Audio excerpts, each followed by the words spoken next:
আসসালামু আলাইকুম। দূরে এবং কাছে যে যেখানেই আছেন, ভালো আছেন, সুস্থ আছেন। আলহামদুলিল্লাহ আমরা বেশ ভালো আছি।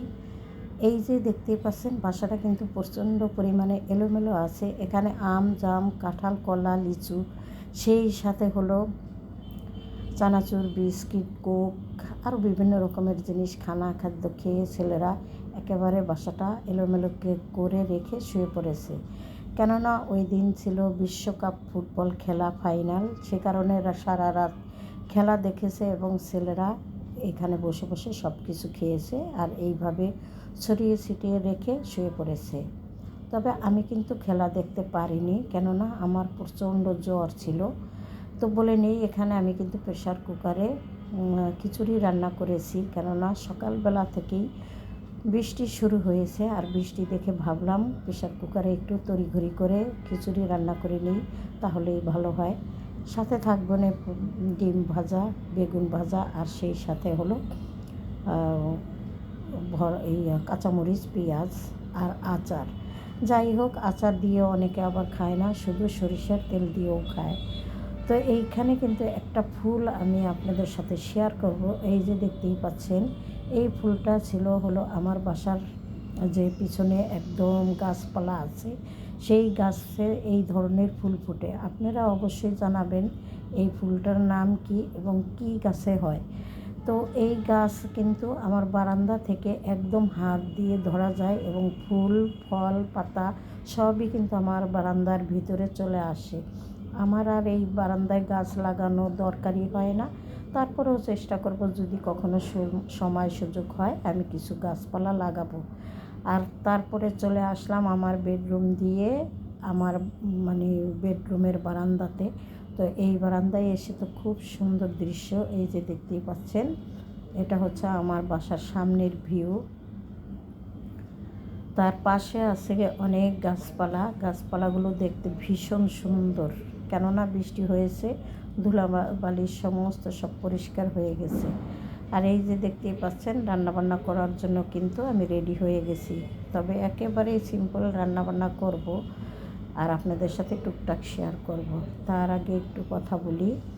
আমার হলো বেশ কয়েকদিন যাবৎ প্রচণ্ড জ্বর, সে কারণে 2 দিন ভিডিও দিতে পারিনি আর ভিডিও করতেও পারি নাই। তো তাই ভাবলাম ছোটোখাটো একটু ভিডিও করে আপনাদের সাথে শেয়ার করি।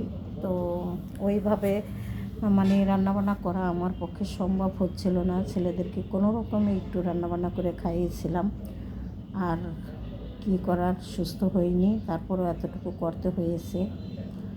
যাই হোক, জ্বর তো কমেনি, এখনও পর্যন্ত জ্বর আছে। তো ওষুধ খাচ্ছি, দেখা যাক কী হয়। এখানে আলু এবং বেগুন কেটে রাখলাম, একটু ইলিশ মাছের কানটা, মাথা, লেজ আছে, তাই দিয়ে রান্না করব। আর চিংড়ি মাছ দিয়ে আমি হলো করলা ভাজিটা করে নেব। তো এই ছিল আমার দুপুরের হালকা পাতলা রান্নাবান্না। আর দেখি রাতের বেলা কী করা যায়, কিন্তু কোনো কিছুই ভাল লাগছে না, খেতে তো পারছি না। আর বিশেষ করে ছেলেরা একেবারেই বাসায় ঠিকঠাক মতো খাওয়া দাওয়া করে না। তো ছেলেরা না খাওয়ার কারণে আমার রান্নাবান্নার হাল অবস্থাও একেবারে বেহাল হয়ে গেছে। যখনই রান্না করি না কেন অমনি ওইভাবে থেকে যায়। আর বিশেষ আমার তো জ্বর, আমি তো খাওয়া বন্ধই করে দিয়েছি। আরও একটা কথা আমি বলবো ভিডিওতে, সবাই একটু ক্ষমা সুন্দর দৃষ্টিতেই দেখবেন, আশা করছি এই কথাগুলো। কেননা অনেকেই সাবস্ক্রাইব করেন, আবার তারপরে সাবস্ক্রাইব তুলেও নিয়ে যান, এতে কিন্তু আসলে চ্যানেলের ক্ষতি হয়। তাদেরকে আমি একটু উপদেশ দিব, তারা 2-3টা ভিডিও দেখবেন অথবা কয়েকটা ভিডিও দেখবেন। যদি ভালো লাগে তাহলে সাবস্ক্রাইব করবেন, না ভালো লাগলে আপনারা আর আমার ভিডিও দেখবেনই না। কেননা কেউ তো আর জোর করছে না, আমি তো আর এখানে টাকার আশায় আসিনি। আমার একটা শখের জায়গা, কেন আমার ভিডিও দেখলেই বুঝতে পারেন আমি শখ করে এই কাজগুলো করি। তবে সব সময় নিয়মিত আমি কিন্তু কোনো কাজ করি না, মাঝে মধ্যে আমি এই কাজগুলো করে থাকি, আবার মাঝে মধ্যে করিও না।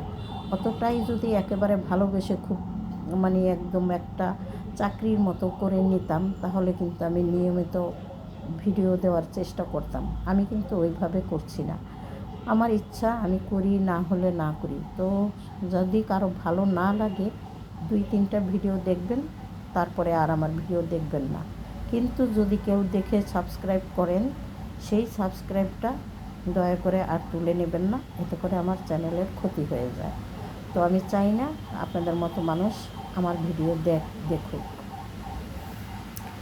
যাই হোক, বুঝতে পারছেন হয়তো আমার কথা। আগেই আমি ক্ষমা চেয়ে নিয়েছি, কথাগুলো সবাই একটু অন্যরকমভাবেই দেখবেন। তো ভিডিওতে যখন কথা বলতে আসি, আসলে অনেক কথা বলতে চাই, কিন্তু পরবর্তীতে ভাবি যে কোনো কথা বলার কোনো প্রয়োজন নেই, অনেক কথাই চেপে আসলে রাখি। তবে সব সময় তো আর চেপে রাখা যাবে না, আমি ভিডিওতে আরও অনেক কথাই বলবো, আপনাদের সাথে শেয়ার করব। এখন চলে আসলাম আমার কাজকর্মের দিকে।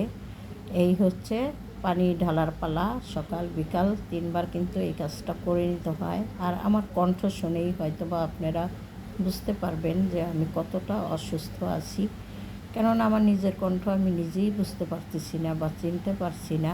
তো পানিগুলো বোতলে করে ফ্রিজে রেখে দেব।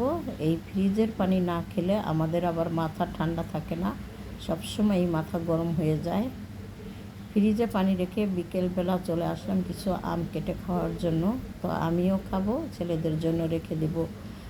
আমগুলো পচে যাচ্ছিলো, ভাবছি সবগুলো আম একসঙ্গে কেটে রেখে দিব, তাহলেই আমার জন্য সুবিধা, যার যখন খুশি হাত দিয়ে খেয়ে নেবে। তো দেখতে দেখতে প্রায় ভিডিওর শেষ পর্যায়ে চলে এসেছি। ভুল ত্রুটি হয়ে থাকলে সবাই ক্ষমা সুন্দর দৃষ্টিতে দেখবেন। সেই সাথে লাইক, কমেন্ট, শেয়ার করে সাবস্ক্রাইব করে আমার পাশে থাকবেন। সবার কাছ থেকে বিদায় নেব। সবাই ভালো থাকেন। আল্লাহ হাফেজ। আসসালামু আলাইকুম।